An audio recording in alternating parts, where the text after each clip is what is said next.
প্রশ্ন হচ্ছে কেউ যদি বাংলাদেশে ব্যবসা করতে চায়, শিল্পাঞ্চল করতে চায়, এটা করতে আমাদের কোনো আপত্তি নাই। কিন্তু ভারতের মতো একটা আগ্রাসী শত্রু রাষ্ট্র তাকে এই রকম একটা কৌশলগত জায়গায়, আপনারা যদি ম্যাপ দেখেন, ফেনী কিন্তু বাংলাদেশের চিকেন নেক। যদি এখান থেকে আপনি ফেনী নদীর উপরে ব্রিজটা ভেঙে দিতে পারেন, তাহলে কিন্তু বাংলাদেশ থেকে চট্টগ্রাম আলাদা হয়ে যাবে।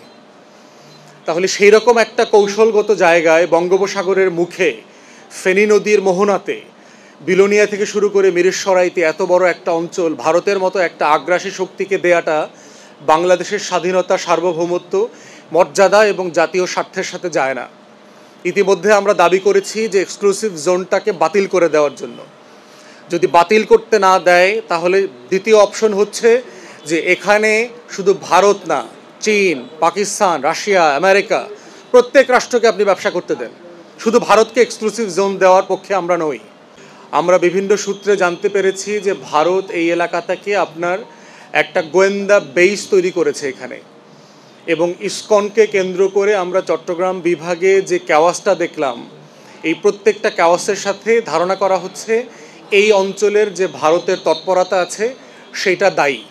তো চট্টগ্রামের কিছু অংশ মিলায়ে প্রায় 1200 থেকে 1500 একরের একটা এক্সক্লুসিভ ইকোনমিক জোন করেছে, যেটা হচ্ছে শেখ মুজিবের নামে, এবং এই পুরো জোনটা দিয়েছে হচ্ছে ভারতকে।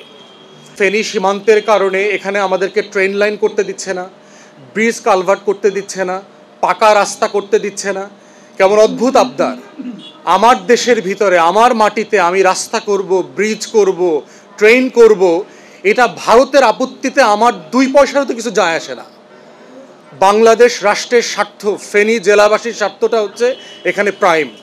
তাই আমরা অন্তর্বর্তীকালীন সরকারকে আহ্বান করছি, যে সকল উন্নয়নের কর্মকাণ্ড, কার্যক্রম গত 53 বছর থেকে বন্ধ হয়ে আছে, যেগুলো ফেনীবাসীর প্রাণের দাবি ছিল, এগুলোকে আপনারা ইমিডিয়েটলি শুরু করেন। এবং আমরা এবি পার্টির পক্ষ থেকে বলছি, বারবার দাবি করেছি যে বাংলাদেশের স্বাধীনতা, সার্বভৌমত্বের উপরে কোনো লেনদেন নাই, আমার জাতীয় স্বার্থ এবং আমার মর্যাদার উপরে কোনো লেনদেন নাই। আমি অন্য কারো অধিকারকে স্বীকার করি না।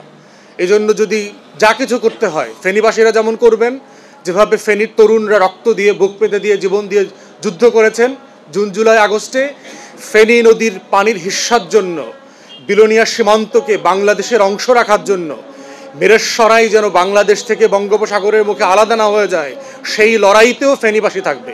এবং এবি পার্টি এই লড়াইয়ের অংশীদার।